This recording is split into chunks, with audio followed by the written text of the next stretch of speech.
Have you all ever noticed that despite the size of the country, America's built environment, its cities, towns, neighborhoods, and farms are very consistent, but yet also very unique? There is no other place in the world like it. But you all will also notice that America's built environment appears to have two orders, two systems overlaid upon each other. And the rules that govern these two systems have nothing to do with each other. This didn't come about by accident. It is the direct consequences of the work of 7 very important individuals. Welcome to the Architectural Outcast, 7 most important architects in American history. Number 6 will shock you. Well, wait a minute. This isn't that type of video. But full disclosure, I really don't like 6 and 7. Architectural Outcast. Randy here from the Architectural Outcast. We have to start at the beginning with the architect whose work laid the foundation for everything that followed. Most people don't know who he is, but they can spot his work a mile away. Interestingly, he never stepped foot in America. In fact, he died before the country was founded. In 1666, London was destroyed by the Great Fire, and England called upon Christopher Wren to rebuild the city. Wren was one of the greatest minds in Western civilization: philosopher, scientist, mathematician, and architect. He was the personification of the English Enlightenment. The Renaissance started in central Italy, and like the ripples caused by a pebble thrown into a pond, its influence slowly spread across Europe, taking generations to reach England. When Wren was practicing, Baroque was all the rage across Europe.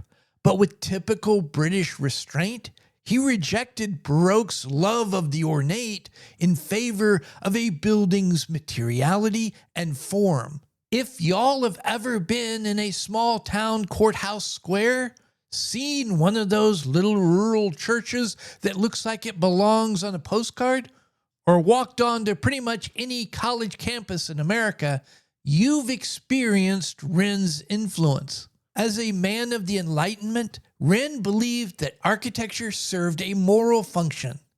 His buildings were clear, legible, and important without being imposing.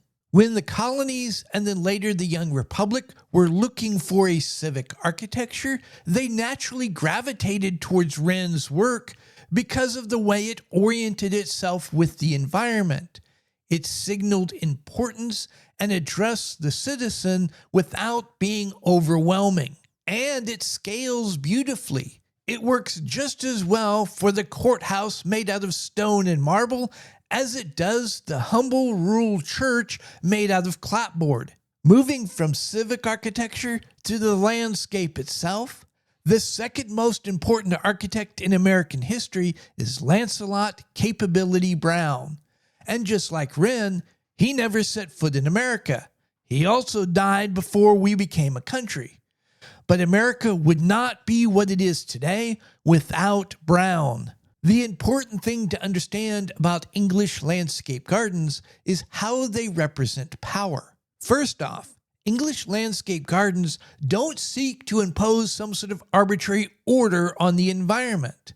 They take what already exists, rolls and dips in the land, clumps of trees, and other things that naturally exist in the environment, and enhances and celebrates them. Second, English landscape gardens removed boundary markers, walls, and fences. There was a social recognition that property would be respected without the need to defend and clearly define the boundaries. Brown has become so influential that a lot of people to this day automatically think of his work whenever they imagine a typical English landscape. Here's where things get interesting. In England, Brown's work was the domain of the wealthy and powerful because they were the only ones allowed to own land. But here in America, as time went on, more and more people owned land. And how do Americans conceptualize the land that they now own? as an estate. Granted, a small, sometimes tiny estate, but an estate nonetheless. And when they started to think about how they wanted to decorate that estate, they naturally looked to the English landscape garden. Because just like Brown, Wren's work scales beautifully. It works just as well on a 100-acre estate as it does a half-acre estate. And that's why the American suburb looks the way it does. Artfully placed clumps of trees and bushes and flower beds spread out upon an open lawn. And there are no hard boundaries between the various little estates.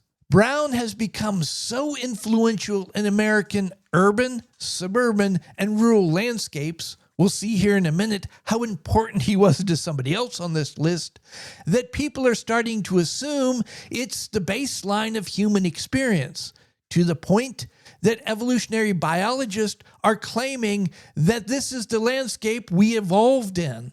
However, all you need to do to realize how unique this Brown-inspired landscape is, leave North America.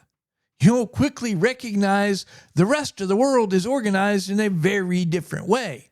Particularly, most cultures still have to clearly define and then defend their boundaries. Moving from landscape to how the land is divided, we come to the third most important architect in American history, Thomas Jefferson. Now, Jefferson is important for two reasons.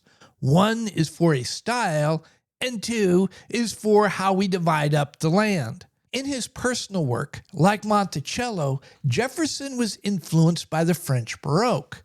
But like all the other founding fathers, when it came to choosing a civic architecture that would promote the values of this new republic, this American experiment, they settled on what we now know as the federal style. Now, the federal style had many influences, including Robert Adams, but at its core, it was a natural evolution of, you guessed it, Christopher Wren.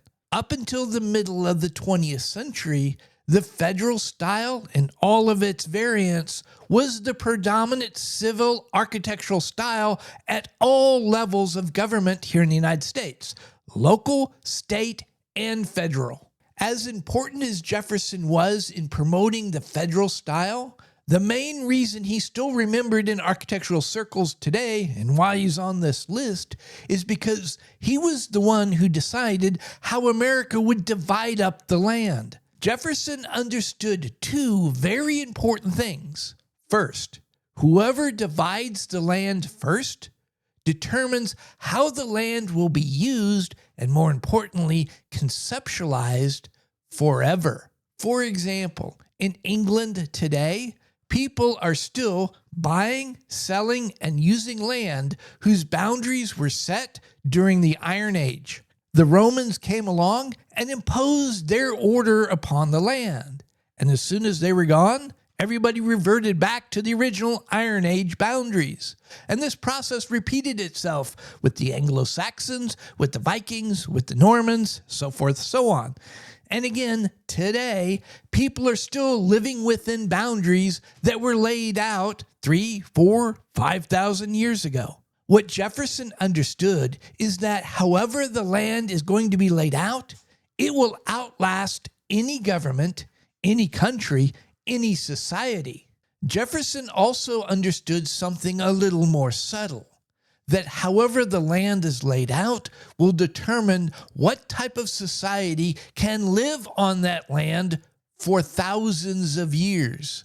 For example, England, with its little farms clustered around small villages scattered across the rural landscape, is based upon a top-down social structure where a few people own all the land and you have a peasant farming class that are forced to live clustered together, making it easier for those in control to keep track of everybody. Forcing people to live in villages emphasizes the group, social cohesion, cooperation, and it makes it much easier to control how people think and how they behave.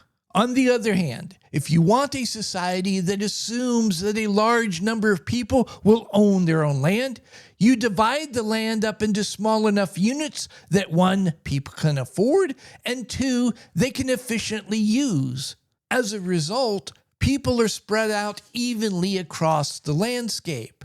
The emphasis on community is replaced with an emphasis on the individual. As a result, it makes it harder for a centralized authority to monitor and control everyone. It encourages a society that is more rebellious and harder to govern. Moving from rural to urban, the second half of the 19th century saw America becoming an industrial powerhouse. Cities were growing exponentially, but people were becoming increasingly concerned about the quality of life in these rapidly growing cities. This led to the City Beautiful movement. There were 2 elements of the City Beautiful movement: architectural and landscape. I'll talk a little more about the architectural aspect later in the video. Spoiler, Christopher Wren's influence appears again.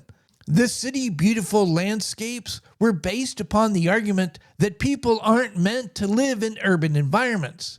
They degrade and then ultimately destroy the human soul, thus leading to all the crime, corruption, and vices associated with the city. Enter landscape architect Frederick Olmsted, who believed that the best way to counteract the negative influences of urban life was to have people regularly interact with nature. Olmsted's solution to the problem was to reimagine the city park. His parks, most famously Central Park in New York City, were based upon English estates. Unlike English estates, which were reserved for the elite, Olmsted's parks were meant to be enjoyed by everyone. And what inspired the designs of Olmsted's reimagined estates? English landscape gardens. Capability Brown. And just like Brown before him, Olmsted proved to be such a crackerjack salesman, and his parks proved to be so popular that they were spread across America in towns big and small and in almost every neighborhood. It's to the point whenever someone hears the word park, they automatically think of an Olmsted/Brown inspired space. Open fields of grass, gently rolling terrain with artfully placed clumps of trees, bushes, and flowers scattered about. As I've said earlier in the video, this Brown Olmsted type of landscape has become so ubiquitous here in America that evolutionary biologists argue this is further proof that humans evolved in open grassland savanna style landscapes. I ask the question though, is this a chicken or an egg thing? Going from urban parks to the suburbs, we come to the 5th most important architect in American history, Frank Lloyd Wright. Our buddy old Frank is an interesting case. 50 plus years after his death, and he's still the most popular architect in America. At the same time, he's one of the most hated architects by academia. This dual love-hate dichotomy is a direct result of Frank's impact on American landscapes. And the whole point of this video, as a result, his direct impact on American culture. When talking about Wright's influence, most critics will reference his architectural styles and philosophies, Prairie School, Usonian, Broadacre, and how he championed things like the double corner window and attached garages. However, Wright's lasting impact is based upon 2 things, and the real reason why he's hated by some. 1, what he thought of the American landscape and the people in it, and 2, how he thought Americans should interact with their landscape. Wright's beliefs were an evolution and combination of the philosophies of Christopher Wren and Thomas Jefferson. Wright believed that American architecture should have presence and gravitas while being open and welcoming, and it should engage its environment, both people and the landscape. Wright envisioned your average suburban lot as a tiny English estate. Wait a minute, that's Capability Brown. I don't know about y'all, but I'm picking up on a pattern here. The whole point of an English landscape garden was for the landowner, the noble, to be able to derive pleasure from looking out across their domain, which was made up of an idealized nature. Wright took this idea, but replaced the noble with your average American, and he went further and wanted to erase the boundary between the lived environment and that idealized nature. In northern climates, Wright would bring that idealized nature into the living spaces. And in warmer climates, he would pull the living spaces out into that idealized nature. It's at this point that you'll usually have some Wright critic pop up and scream, "Yeah, he did all that for wealthy people." We'll ignore Wright's lectures, his writing, his work, Usonian, on the subject. Let's just go with what I said earlier, how Wright is still the most popular architect in American history, despite the fact he's been gone for more than 50 years. Well, he's also the most copied architect in American history. You give me any random suburb in the United States built after the 1950s up till today, and I can take any random house in that suburb, and I guarantee you I will find at least one design element that is a direct result of Wright. Before I go on to architects 6 and 7 on this list, I have to stop and give an honorable mention. One of those great what-ifs of history. The great Chicago architect, the father of the American skyscraper, Daniel Burnham. In the first half of the 20th century, Burnham inspired American skyscrapers represented American pride, self-confidence, and power. They symbolized the American urban landscape, and for most of the world, American skyscrapers symbolized America itself. If the early 20th century American skyscraper was so iconic and influential, why didn't Burnham make the list? Well, for two reasons. First off, the early 20th century American skyscraper was never ubiquitous across the United States. As iconic and symbolic as it became, it was always associated with very specific locations, like New York, Chicago, San Francisco. The second and more important reason is that the early 20th century American skyscraper, thus Daniel Burnham's influence, was erased from the landscape. They were systematically removed, which brings us to our 6th architect on the list, Robert Moses.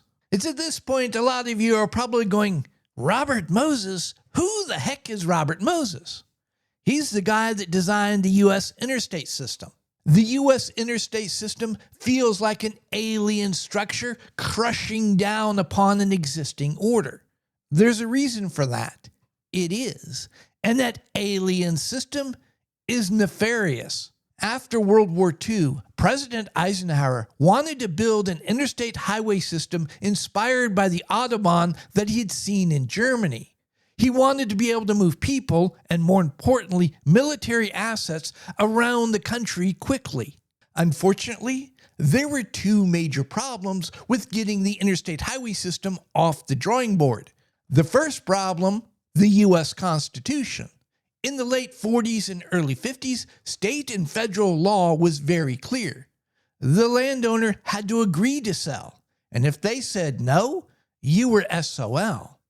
And the majority of the land that was proposed to be used for this project was in private hands. The second problem is who owned the land. It's almost like Jefferson and the other founding fathers knew this would happen.